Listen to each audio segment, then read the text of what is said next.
សួស្តីលោកគ្រូអ្នកគ្រូទាំងអស់បាទអញ្ចឹងនេះគឺជាសប្តាហ៍ទី2ដែលយើងត្រូវរៀនមុខវិជ្ជាបង្រៀនកញ្ចប់សម្ភារៈអំណានថ្នាក់ដំបូងបាទសូមបញ្ជាក់ម្ដងទៀតមុខវិជ្ជាគឺវិធីសាស្ត្របង្រៀនកញ្ចប់សម្ភារៈអំណានថ្នាក់ដំបូងបាទមេរៀនទី2វិធីបង្រៀនសមាសភាគទាំង5នៃអំណាននិងការហ្វឹកហាត់បាទ credit គឺ2 1 2 3គេចំមេទី1កាលបរិច្ឆេទបាទអញ្ចឹងសប្តាហ៍ទី2នេះគឺយើងរៀនមុខវិជ្ជាវិធីសាស្ត្របង្រៀនកញ្ចប់សម្ភារៈអំណានថ្នាក់ដំបូងបាទមេរៀនទី2វិធីបង្រៀនសមាសភាគទាំង5នៃអំណាននិងការហ្វឹកហាត់អូខេបាទតោះបន្តទៀតជាង scroll ចុះមកក្រោមបាទទី1គឺរំលឹកមេរៀនចាស់បានប្រមូលកិច្ចការផ្ទះធ្វើការជាដៃគូពិភាក្សាលើសំណួរដែលសួរដោយគ្រូឧទ្ទេសតាក់ទងមេរៀនដែលបានរៀនរួចបាទលោកខ្លឹមសារមេរៀនថ្មីបាទខ្លឹមសារមេរៀនថ្មីទី1គឺលទ្ធផលសិក្សាទី2សេចក្តីផ្ដើមទី3គឺខ្លឹមសារគោលបាទអូខេវិធីបង្រៀនការស្គាល់សូរអក្សរថ្មីបាទសារៈសំខាន់និងអត្ថន័យនៃការស្គាល់សូរបាទបន្តទៀតគឺការអភិវឌ្ឍបំណិននៃការស្គាល់សូរបានវិធីបង្រៀនការស្គាល់សូរតាមរយៈវីដេអូបាទ314គឺអនុវត្តបង្រៀនបង្ហាញការស្គាល់សូរអូខេវិធីបង្រៀនការស្គាល់តួអក្សរថ្មីសារៈសំខាន់និងអត្ថន័យនៃការស្គាល់តួអក្សរវិធីបង្រៀនការស្គាល់តួអក្សរតាមរយៈវីដេអូអនុវត្តបង្រៀនបង្ហាញការស្គាល់សូរសេចក្តីសន្និដ្ឋានកិច្ចការស្រាវជ្រាវសម្រាប់សប្តាហ៍ក្រោយឯកសារយោងបាទចឹងខ្លឹមសារមេរៀនថ្មីគឺយើងសិក្សាទាំងអស់នេះបាទយើងសិក្សាទាំងអស់នេះបាទចឹងគឺទី1គេដាក់ថាលទ្ធផលសិក្សាគេឥឡូវយើងចូលមួយលទ្ធផលសិក្សាគេវិជាសម្បទាបំណិនសម្បទានិងចរិយាសម្បទាអូខេតោះអញ្ចឹងយើងវិជាសម្បទាមានន័យថារៀបរាប់ពីនិយមន័យសារៈសំខាន់នៃការស្គាល់សូរអក្សរថ្មីនិងការស្គាល់អក្សរថ្មីបាទម្ដងទៀតការរៀបរាប់ពីនិយមន័យសារៈសំខាន់និងការស្គាល់ការស្គាល់សូរអក្សរថ្មីនិងការស្គាល់តួអក្សរថ្មីកំណត់ពីជំហាននិងគន្លឹះចងចាំមួយចំនួនក្នុងការបង្រៀនការស្គាល់សូរអក្សរថ្មីនិងការស្គាល់តួអក្សរថ្មីអូខេមានន័យថា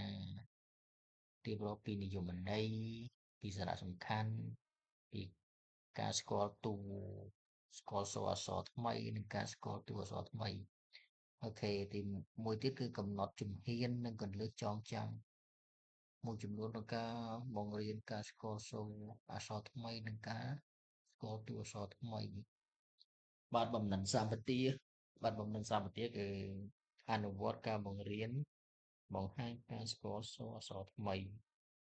អនុវត្តការបង្រៀនបង្ហាញការស្គាល់សូរអក្សរថ្មីនិងការស្គាល់តួអក្សរថ្មីក្នុងក្រុមតូចនិងធំនិងការផ្ដល់ព័ត៌មានត្រឡប់បានច្បាស់លាស់បំណិនសម្បទាគឺ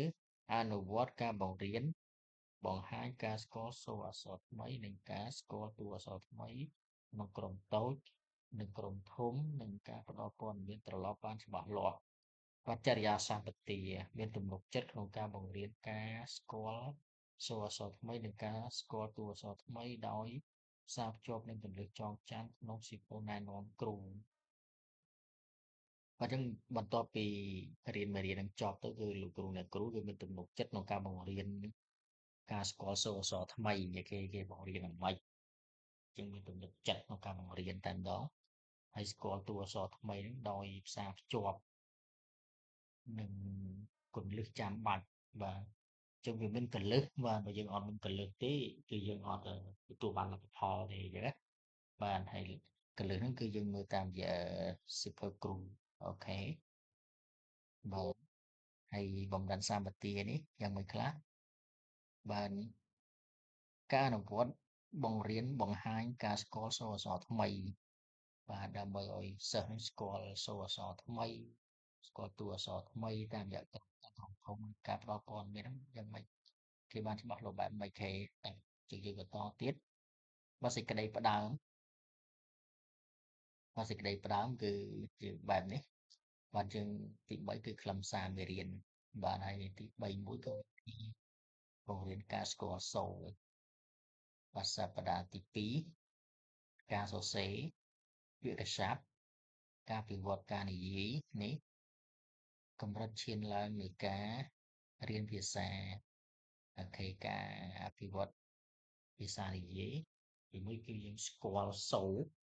ការស្គាល់សូរអូខេការស្គាល់តួអក្សរនិងការអានស្ទាត់និងការអានយល់ន័យ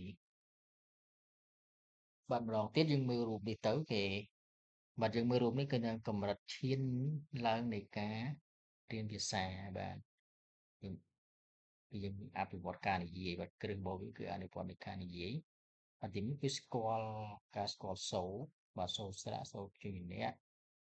អូខេការស្គាល់តួអក្សរអូខេស្គាល់កស្គាល់ខស្គាល់អស្គាល់ឡស្គាល់អការអានស្ទាត់អូខេបន្ទាប់ពីស្គាល់សូរស្គាល់តួអក្សរគឺគាត់អានស្ទាត់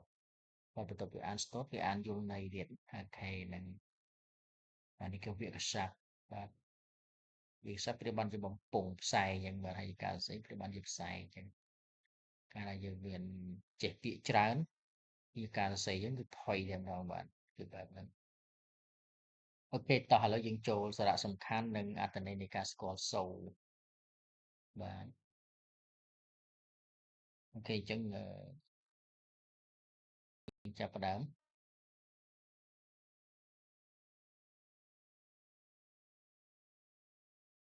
បាទតោះហេតុអ្វីត្រូវបង្រៀនការស្គាល់សូរបាទហេតុអ្វីបានយើងត្រូវបង្រៀនការស្គាល់សូរ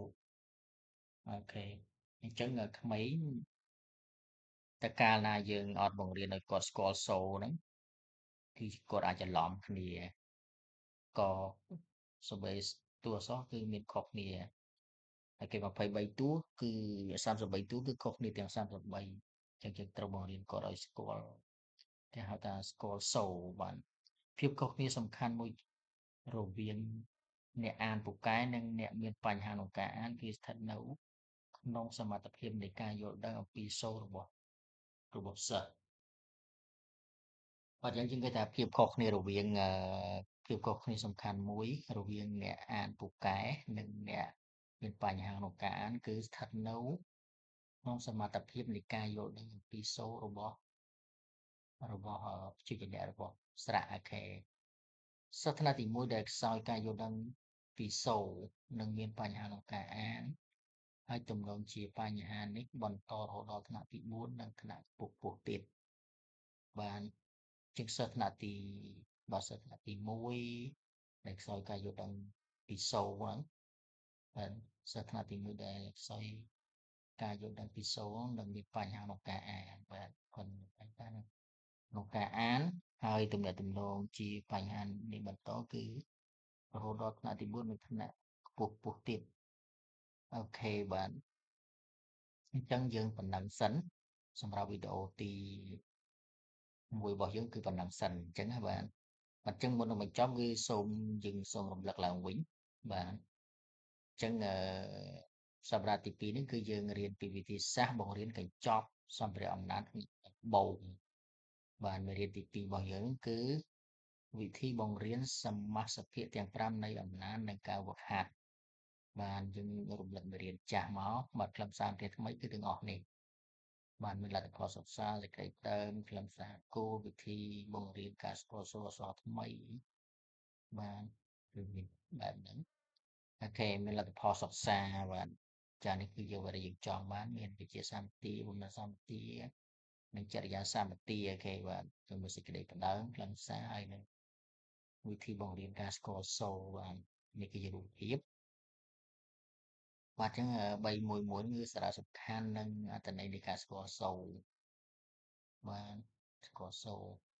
បាទនេះគឺជាគេសួរសំណួរសួរថាហេតុអ្វីត្រូវបង្រៀនការស្គាល់សូរបាទអញ្ចឹងទៅកាលណាសិស្សមានបញ្ហាអានពីថ្នាក់ទី1អីបញ្ហាហ្នឹងវាអាចនឹងកើតឡើងដល់ថ្នាក់ទី4ទៀតអញ្ចឹងណាបាទនេះភាពខុសគ្នាសំខាន់មួយរវាងអ្នកពូកែអាននិងអ្នកមានបញ្ហាក្នុងការអាន គឺស្ថិតក្នុងសមត្ថភាពនៃការយល់ដឹងពីសូររបស់ជួយជំនះសិស្សថ្នាក់ទី1ដែលខ្សោយការយល់ដឹងពីសូរនិងមានបញ្ហាក្នុងការអានហើយទំនាក់ទំនងជាបញ្ហានេះបន្តរហូតដល់ថ្នាក់ទី4ទៀតអូខេបន្តិចទៀតយើងនឹងរៀនថាតើអ្វីទៅដែលជាការស្គាល់សូរបាទយើងប៉ុណ្ណឹងសិនបាទសូម slash វីដេអូ10នាទីហើយ